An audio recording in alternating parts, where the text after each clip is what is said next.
an attitude of gratitude, being thankful. That's what we're talking about tonight, and we'll be right back with the conversation right after this.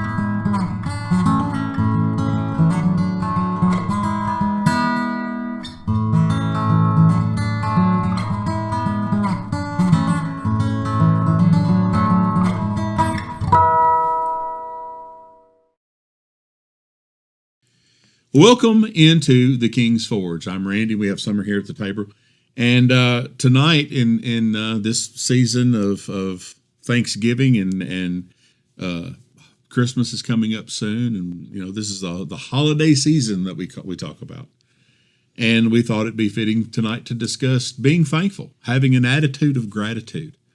There's a lot to be thankful for, and so. I'm going to turn the floor over for opening for you, Summer. I'm going to let you go ahead and open this up and get us started.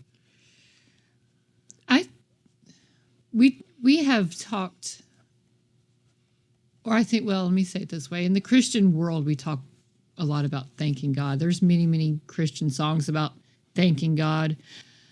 And I've caught myself every time I open in prayer, I first thank God. And I think that's also the way Jesus started in his prayer, what we call the Lord's Prayer, in a praise. It's a praise to God. But just wanting to dive deeper into what that means. So we have giving thanks to God, we have gratitude, we also have praise, praising God.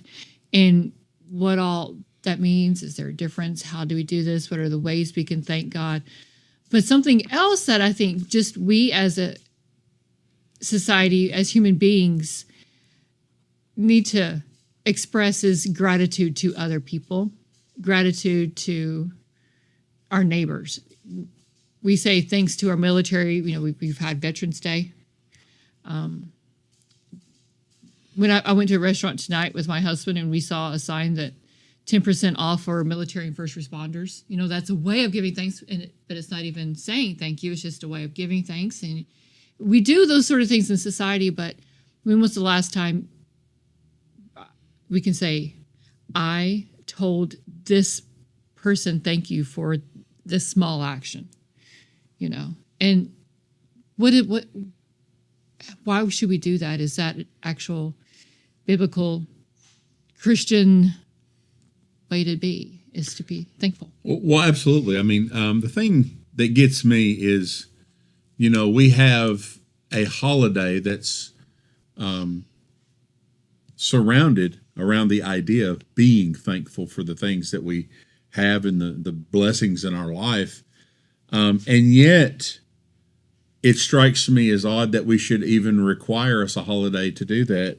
It seems like that should be a perpetual attitude daily, to wake up thankful for the things we have. Oftentimes we are on the complete wrong side of where we want to be. We wake up and we're irritated about having to go to work instead of being thankful that we have a job. Mm-hmm. We're, bothered by the noise and the commotion that our children make instead of being grateful for the blessing of having children in our homes and the opportunity to teach and love and care for them.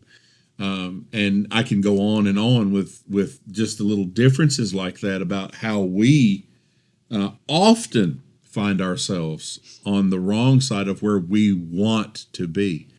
And so the first thing is having a thankful heart and a thankful mindset, and being achieving an attitude of gratitude is a willed decision. You have to make the decision, I'm going to be a thankful person, and I'm going to express that attitude of gratitude towards every instance and opportunity that's given me to be able to do so. And when we do that, all year becomes like Thanksgiving. We are inundated with things that I personally find a little distasteful in our culture around this holiday. And even though this seems like we're having a secular conversation more than a Christian, believe me, it's about values, and values are very Christian. But the point I was about to make before I went into that is we see these sitcoms and movies and all this stuff.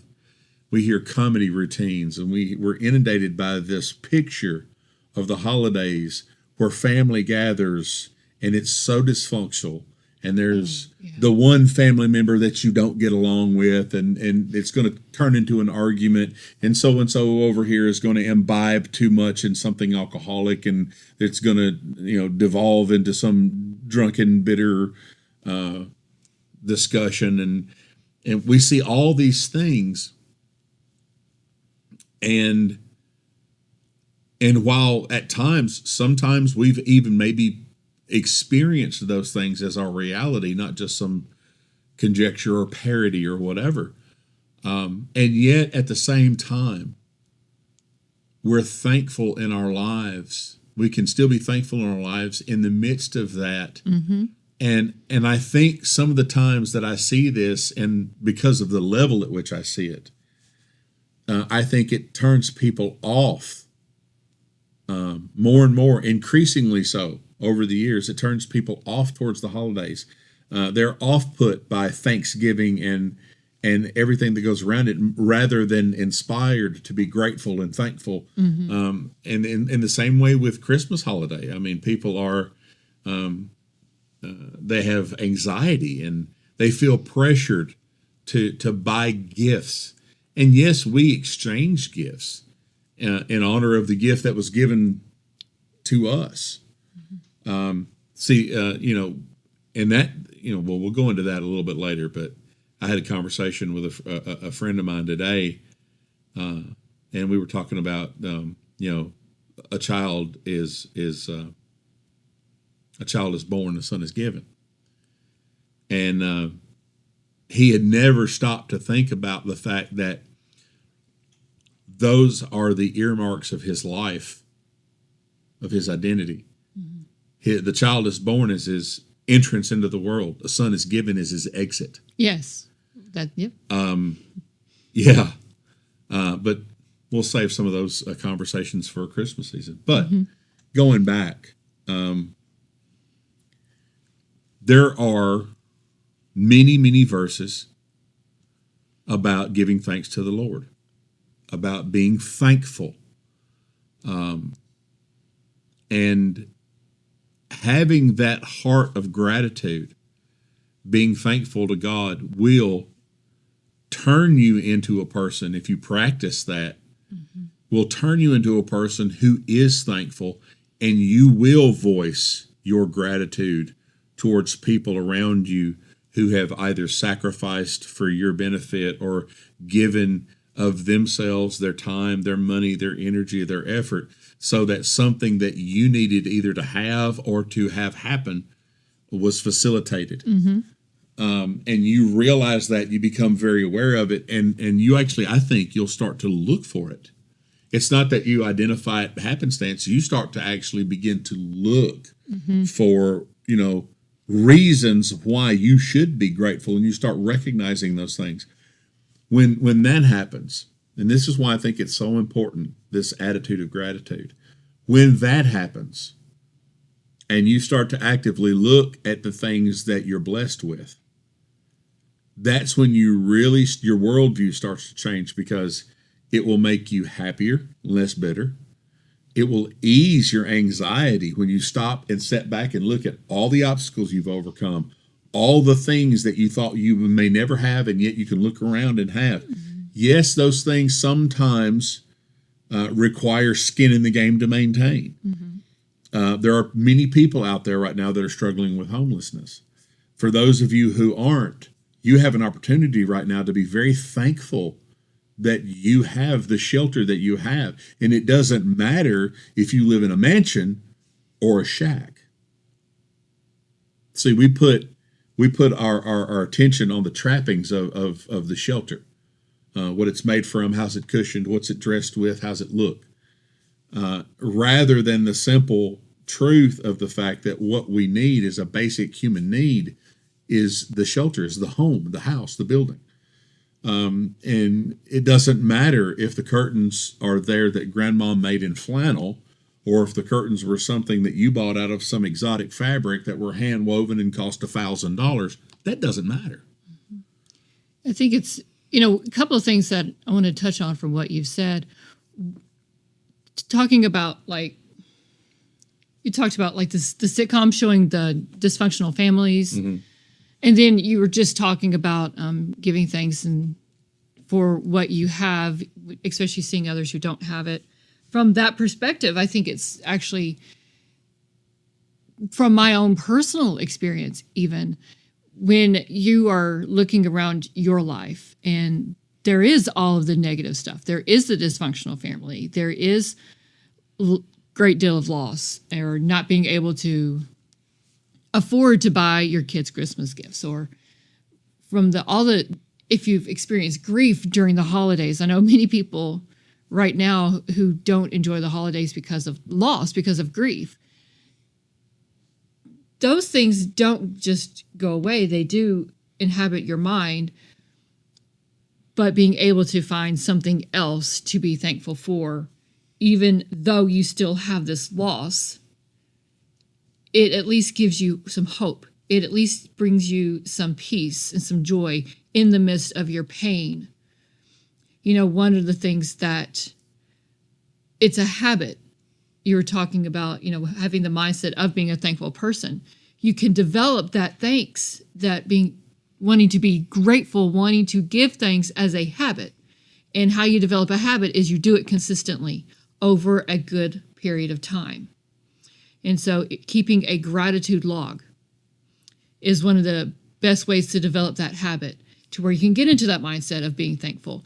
Write down every day something good that happened, or something, even if it's little. I got out of bed this morning. And write that down on your gratitude log. Each and every day, write something, and then you can read back over it, and you're like, you know what? Life is tough right now, but at least it's not that bad, because look at this. I was at least able to be grateful for something every day. And it does give you that sense of hope. What else can I be thankful for? You start looking for things. One of the things that I like doing with my kids, and sometimes with my whole family on Thanksgiving, is give them a sheet of paper and say, okay, you have 5 minutes, write down everything you're thankful for that you can remember on a sheet of paper. And they'll get very specific. Some of the craziest little things will write up on this list, and whoever has the longest list gets to get in line first for the Thanksgiving meal. And just trying to get all those little tiny itty bitty details. I'm grateful to have 10 fingers, that just little things like that we don't think about. It actually brings you a lot of joy. And showing gratitude to God when it comes to Thanksgiving Day. And yes, we should say thanks and give thanks to God and to our family and our friends each and every day. I think days like Thanksgiving, it reminds us, when we are not perfect about giving thanks every day, it's an opportunity to teach us, to remind us to give thanks, and an opportunity for us, if we're parents or if we're teachers or if we're pastors, to teach on the importance of giving thanks. Because we have this day, look, this is right here, this is your opportunity. And I think that's why we have the season of Lent. I believe that's why we have the season of Advent. That's why we have Pentecost Sunday, even though the Holy Spirit is always with us. It's because it's a reminder, hey, this exists for you. This is a God-given gift for you. Take this opportunity, learn how to do this so that you can every single day, where it can be Christmas every day. If you are getting into that habit now, carrying it with you into the new year. Culturing an attitude, creating this habit is a form of self-discipline. Mm-hmm. And discipline is where the word disciple originates from, disciplina. Yeah. And so, yeah, this is a virtue of a disciple, is to have a thankful heart. Now, here's another interesting effect. We're talking about this transforming sort of power of an attitude of gratitude. Being thankful, it starts to focus your mind on things that you can be thankful for, and then you start being more thankful. And then you start looking at how blessed you are, and you start realizing all these positive aspects of your life. And then something fascinating happens. Because when you start realizing just how truly blessed you are, see, and here's the funny part, your situation may not change. You may be in the same situation than you were when you started this transformation of yourself and your mind. There was renewing of your mind, as it were. You may have the same job, live in the same house. You may have the same amount of bills. You may even have increased bills. You may have the same issues that you're dealing with, and the only thing that's truly changed is you. But you're happier, you're more energetic, you're less anxious. You're just changing everything around you by this one simple aspect. And then you start to be a person that begins to look for ways to bless other people so that they become more thankful. And this is, I think, is an important key. If you want someone to be thankful, I think it's far better than, instead of asking them to give thanks, it's far better to give them a reason to be thankful. Yes. And when we can culture that attitude, now it's affecting our time, our energy, our efforts, our money. My wife and I and our children. And this was early on. And our children, with the exception of Ben was still an infant. But the other children were old enough at this point that we actually went out. We didn't have Christmas in the house. We went out to a food restaurant shelter that was giving away Thanksgiving meals to those who were homeless, underprivileged, and in any other way inconvenienced. And we served the meals. And my children still talk about that particular experience. It was the first time my son, my oldest Michael, he told me it was the first time that he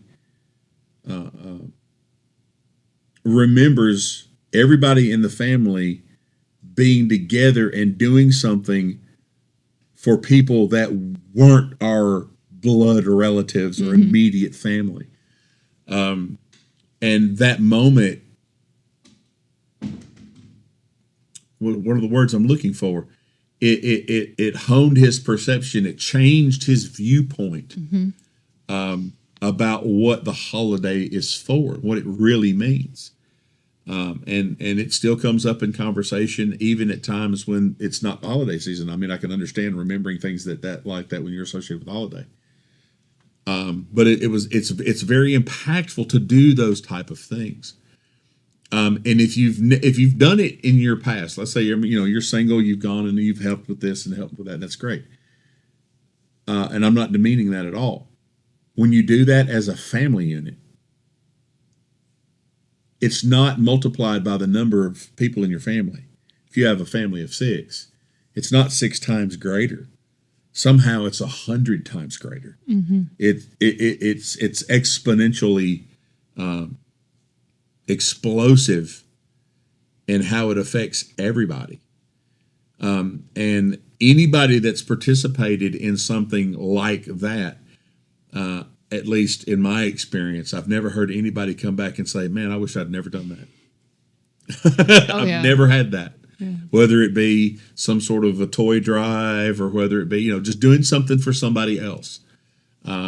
it makes you feel better. You know, so giving people a reason to be thankful may be more helpful than having the attitude of gratitude yourself.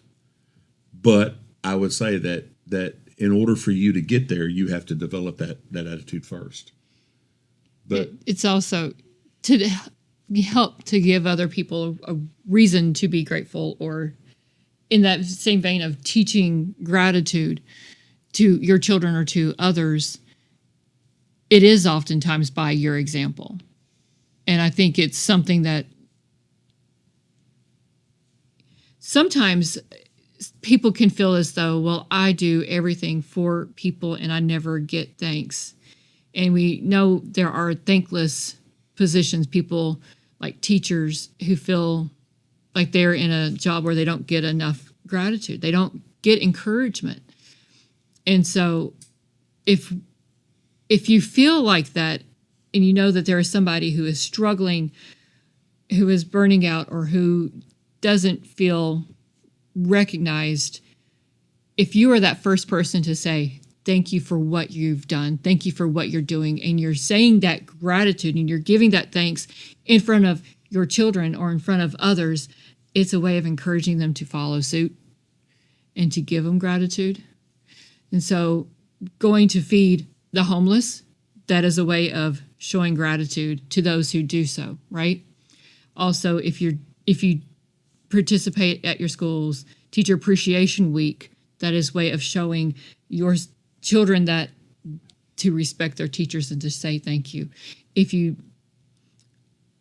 One thing that at one church that I served, we did on Christmas Eve, we had boxes of cookies and other little goodies, and we would put these boxes together and go deliver them to the hospital, different departments in the hospital, nursing homes, police station, fire stations, because we knew that there would be people working over the holiday. And that was just so much more enjoyable, just getting those boxes together and taking them. And it became something that, we got to do this. You could see the look on their faces of gratitude when they receive the box, and it makes you feel good too. And I think that's just continuing on in that way of teaching gratitude is if you do it first. And if you have that mannerism, others will follow suit. Right. And then here's the other thing too. We were talking about, you opened this discussion with a question of, is it appropriate? Is it Christian? Should we be have an attitude of thankfulness, toward each other and all this? Well, I would say to you that as a Christian, what we try to do is to follow and emulate the behavior of Jesus Christ. Mm-hmm. And if you read the text of the Bible, he took the bread and he gave thanks. Mm-hmm. He gave thanks for the loaves and fishes that were expanded. He gave thanks at the table during the Last Supper when he knew one of the people there were about to betray him. He knew what was happening, and yet he took the time to be thankful, knowing what was coming. Mm-hmm. And so that's the kind of mindset we try to foster. It's not one that focuses. You may know what challenges face you. You may know what hardships are around you, but that's not the focus of your mindset. It's on the blessings. Mm-hmm. It's on the good things. It's on your family. It's on the love. It's on the charity. It's on the friendship. And for those of you out there that are listening, when you sit down to your meal on Thanksgiving, or if Thanksgiving's past and you're now listening to this podcast, think back on your meal, or tonight when you sit down to your meal. Look at everything on your table. Realize if you didn't prepare it, somebody prepared it for you. Be thankful for that. But moreover than that, realize that every single thing, every single food item, if there's multiple types of beverages, every beverage there, the ice in the glass, the science that makes water freeze, every bit of it is a gift from God Almighty to you. this whole world and all that exists, and everything that you find joy in, everything that you love and cherish, everything that brings you this emotional renewal was a gift from God, and he knew that you needed. He knew what effect it would have for you, and he put it in place before he even put you into and knit you together in your mother's womb, in preparation for your arrival.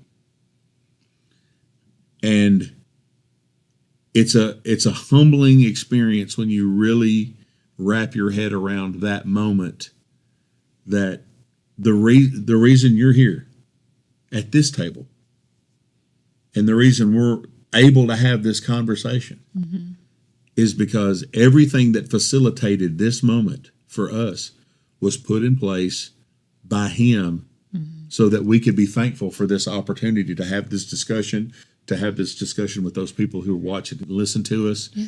And it's all this beautiful sort of blessed symbiosis to a degree. And God provides all of these things, because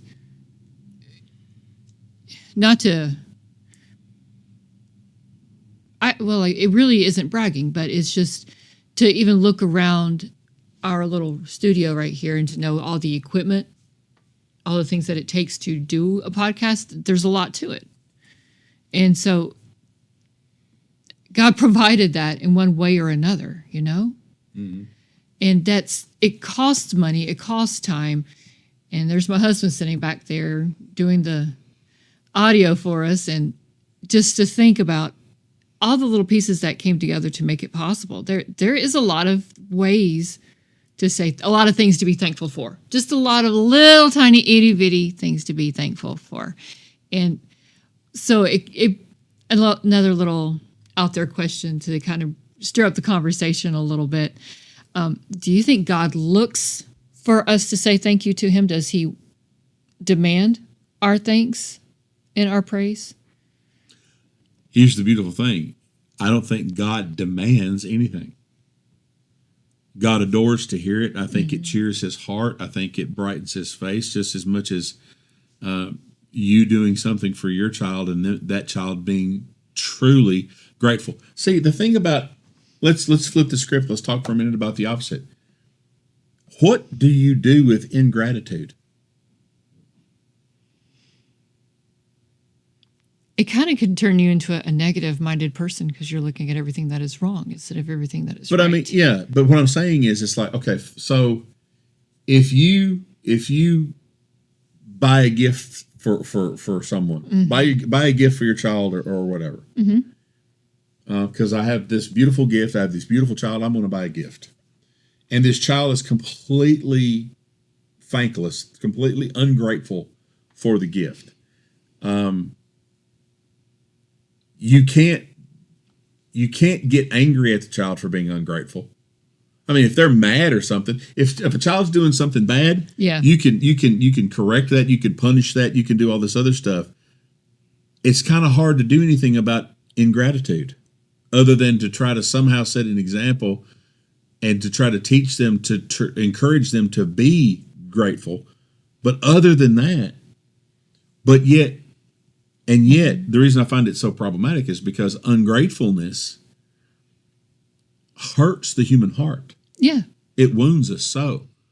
You do something for somebody, and somebody is so ungrateful for what you've done, and you've gone out of your way to spend your energy, your time, your thoughts, you've put a lot into this, and for somebody to treat it as if it's absolutely worthless, we take that on a lot of times as saying, well, my time, my energy, and even I myself am worthless to you. And so that's another reason why we should be thankful and have an attitude of gratitude, is so we don't harm those people around us who love us and care for us and who want, or even the stranger that gifts us something, to be appreciative of that. Because it just, and I'm reminded, there was a moment, when my father passed away when I was still in school. But my father was ill, was going to the hospital to have cancer treatments, and was going to be gone for a prolonged period of time. And my mother was going to be with him. I had to get back and forth to school. They didn't want me to stay at the house alone. And so they had taken me to my uncle's house. And I didn't have a suitcase. And what suitcase or bags we had, my mother and father were using to go to the hospital. Mm-hmm. And my uncle went up to his attic. I'll never forget this. He went up to his attic and he brought down this small, medium-sized blue suitcase, light blue, denim blue suitcase. And he said, opened it up and took the clothes that I had brought with me for a few days, and we folded them all and we put them all in there, and he locked it up and he said, the suitcase is now yours. And I thanked him for the suitcase. But what I remember most about, and it strikes me, what I remember most about that, I remember the suitcase. I remember the reason why I was there. I remember all these circumstances. But it was his response to my gratitude that I remember the most, because he was so shocked at how thankful that I was that he made, and I wish I could remember his exact words, that I don't remember so clearly. But he made a comment on my character. It was like at such a young age that you in the middle of what you're going through and all of this stuff at such a young and tender age, that you could take a moment to be this thankful and this gracious and this gratified for this one little latched box, basically, says a great deal about you. And I will never forget that. I will never forget that. And that's not to say that I have always exuded or exemplified the gratitude that I have always wanted to. We've all have our times. We all have our moments. But the Lord tends to help us get ourselves back in check. And the spirit of thanksgiving helps to remind us that it is a good thing. It's a blessed thing to have an attitude of gratitude, to be thankful. And not only to the Lord, but to all of those people around us that do for us, that share with us, that love us so dearly. You have anything else in closing? No, that's good. Well, let us then end by saying how grateful we are for you. I want to say thank you, Randy. How about that? Thank you. Thank you. Thank you for having me on the show and welcoming me to this table and for letting me be a part of this. I was going to say, you're not just on the show. You are the show. You're part of the show. I am so thankful to be surrounded by all of my friends and family. I'm so grateful that when Mike and David passed, they were instrumental. This whole event, the King's Forge would not exist. The ministry would not exist. The podcasts would not exist. The vlogs would not exist. None of this would exist if it weren't for Mike and David. Their passing has greatly affected me. I remember them fondly. I love them dearly. 30 years of friendship between us all. And that wondering of what happens now was answered by God with you and John and the continuance of all the other stuff that's going on. And I can't say how grateful I am for that.